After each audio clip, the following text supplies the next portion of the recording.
Paulo, o apóstolo da fé e da coragem. Capítulo 32. O martírio de Paulo. Quanto a mim, estou sendo já oferecido por libação, e o tempo da minha partida é chegado. Combati o bom combate, completei a carreira, guardei a fé. Já agora a coroa da justiça me está guardada, a qual o Senhor, reto juiz, me dará naquele dia, e não somente a mim, mas também a todos quantos amam a sua vinda. 2 Timóteo capítulo 4, versos de 6 a 8. Os apóstolos Paulo e Pedro ficaram por muitos anos grandemente separados em seus labores, sendo o trabalho de Paulo levar o evangelho aos gentios, enquanto a Pedro coube trabalhar especialmente entre os judeus. Mas, na providência de Deus, ambos deveriam testemunhar por Cristo na metrópole do mundo, e no seu solo deveriam derramar seu sangue como semente de vasta colheita de santos e mártires. Por ocasião da segunda prisão de Paulo, Pedro também foi detido e colocado em cárcere. Ele havia se tornado especialmente detestado pelas autoridades por seu zelo e pelo seu sucesso em expor e desfazer os enganos e tramas de Simão Mago, o feiticeiro que o havia seguido até Roma a fim de se opor ao trabalho do Evangelho. Nero era um crente em magias e tinha patrocinado a obra de Simão. Ele estava, portanto, muito enraivecido contra o apóstolo e assim prontamente ordenou sua prisão. A maldade do imperador contra Paulo foi intensificada pelo fato de membros da casa imperial, bem como outras pessoas de distinção em Roma, terem se convertido ao cristianismo durante o primeiro aprisionamento do apóstolo. Por este motivo, Nero tornou a segunda prisão de Paulo muito mais severa do que a primeira, concedendo-lhe pouca oportunidade de pregar o evangelho, e estava decidido a pôr fim à vida do apóstolo logo que fosse encontrado um pretexto plausível para isto. A mente de Nero ficou tão impressionada com a força das palavras do apóstolo em seu último julgamento que procrastinou a decisão do caso, nem o inocentando nem o condenando. Mas a sentença foi apenas adiada. Não muito tempo depois foi pronunciada a decisão que destinava Paulo a uma sepultura de mártir.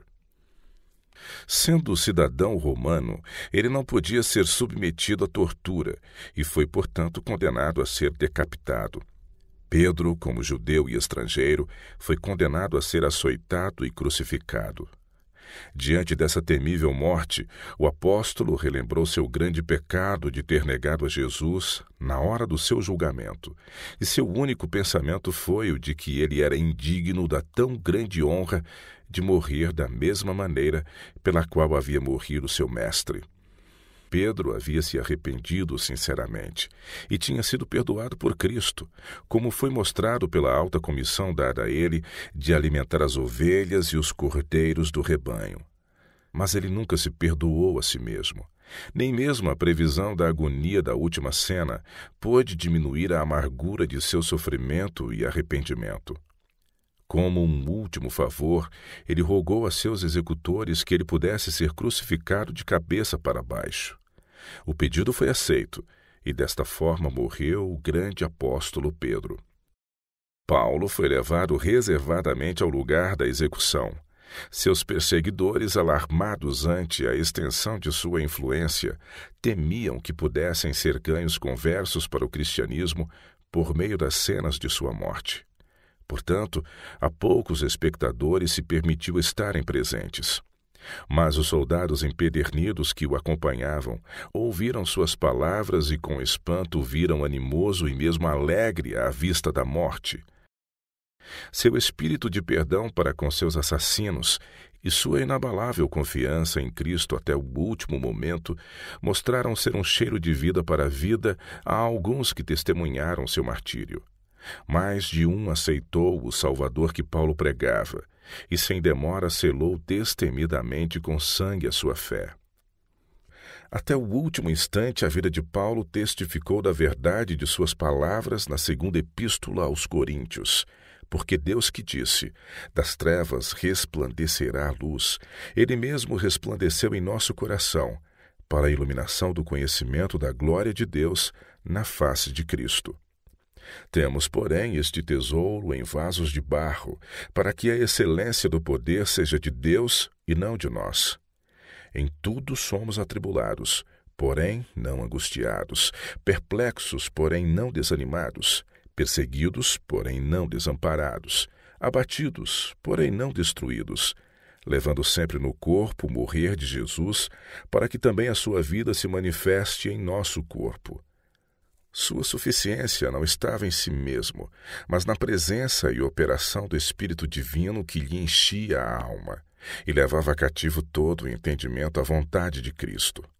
O fato de que sua própria vida exemplificava a verdade que ele proclamava dava poder convincente tanto à sua pregação como ao seu procedimento. Diz o profeta: Tu, Senhor, conservarás em perfeita paz aquele cujo propósito é firme, porque ele confia em ti.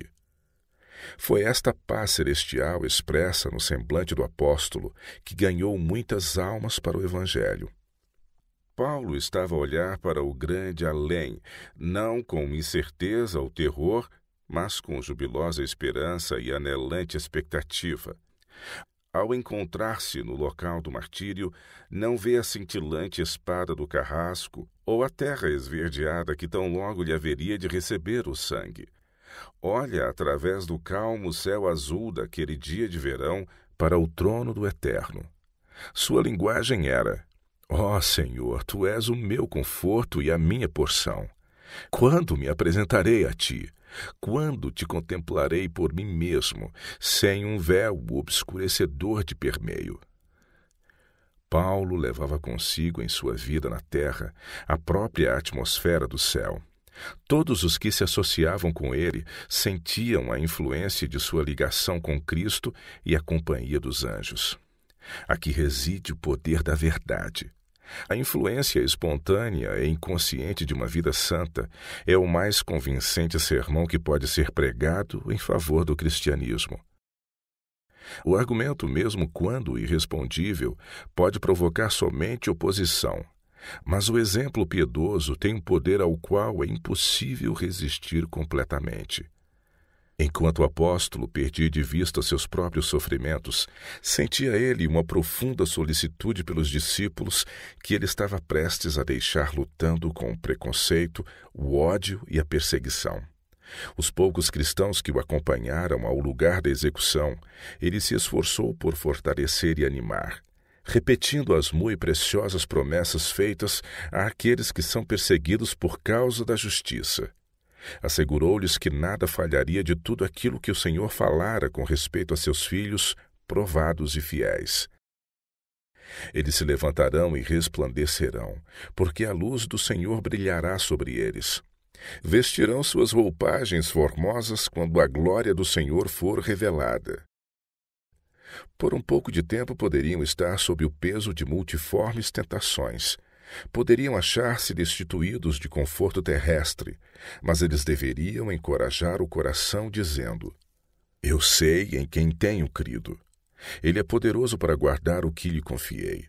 Suas repreensões terminarão e virá o dia perfeito, a alegre manhã de paz. Paulo declarou a seus irmãos: Nossos pais não puderam ver quão grandes e boas coisas seriam outorgadas àqueles que creem em Jesus.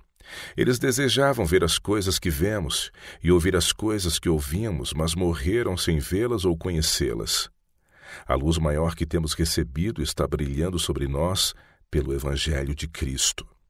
Santos homens do passado foram reconhecidos e honrados por Deus, porque foram fiéis às poucas coisas que conheceram. E somente aqueles que mostram a mesma fidelidade em face de seu maior depósito serão com eles considerados servos úteis e coroados de glória, honra e imortalidade.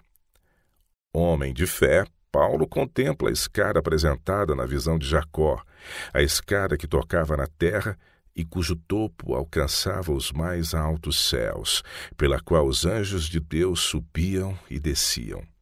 Ele sabe que essa escada representa Cristo, que ligou a terra ao céu e o homem finito ao Deus infinito. Ele ouve anjos e arcanjos louvando este glorioso nome. Sua fé se fortalece ao lembrar que patriarcas e profetas confiaram no nome do mesmo Salvador, que é o seu arrimo e consolação, e por quem ele está dando a vida. Pela fé, Paulo vê também os santos homens que de século em século dariam seu testemunho em prol da verdade. Os apóstolos que, para pregar o evangelho de Cristo, foram até onde estavam a idolatria e as superstições dos pagãos, não considerando a vida por preciosa para si mesmos, se pudessem enaltecer a glória da cruz, em meio dos labirintos escuros da incredulidade. Todos estes Paulo ouve testemunhando de Jesus como o Filho do Altíssimo, o Salvador do mundo. O brado de triunfo dos mártires, o destemido testemunho em prol da fé, chega aos ouvidos do apóstolo, vindo do cadafalso, das fogueiras, das masmorras, das covas e cavernas da terra, de almas inabaláveis em meio a penúrias, aflições e tormento, das quais o mundo não é digno. Com uma segurança e firmeza todos esses declaram: eu sei em quem tenho crido. E ao renderem a vida como baluartes da fé, dão eles um testemunho solene e condenatório ao mundo, declarando que aquele em quem eles confiaram demonstrou-se capaz de salvar perfeitamente. O capitão da nossa salvação preparou seu servo para o último grande conflito.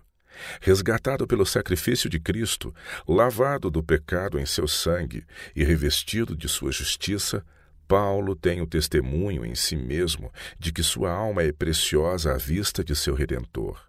Sua vida está escondida com Cristo em Deus, e ele está seguro de que aquele que venceu a morte é capaz de guardar o que lhe é confiado. Sua mente se apodera da promessa do Salvador: eu o ressuscitarei no último dia. Seus pensamentos e esperanças estão centralizados no segundo advento de seu Senhor.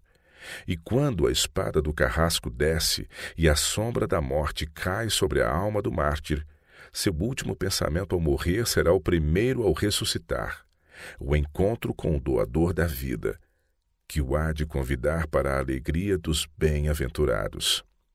20 séculos se passaram desde que o idoso apóstolo derramou seu sangue em testemunho da palavra de Deus e em testemunho de Cristo.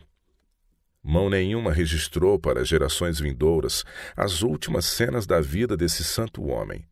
A inspiração, porém, preservou o seu testemunho ante a aproximação da morte. Com o clangor de uma trombeta, sua voz tem repercutido através de todos os séculos, fortalecendo com sua coragem a milhares de testemunhas de Cristo e fazendo vibrar em inúmeros corações feridos pela tristeza o eco de sua alegria triunfante. Quanto a mim, estou sendo já oferecido por libação, e o tempo da minha partida é chegado. Combati o bom combate, completei a carreira, guardei a fé.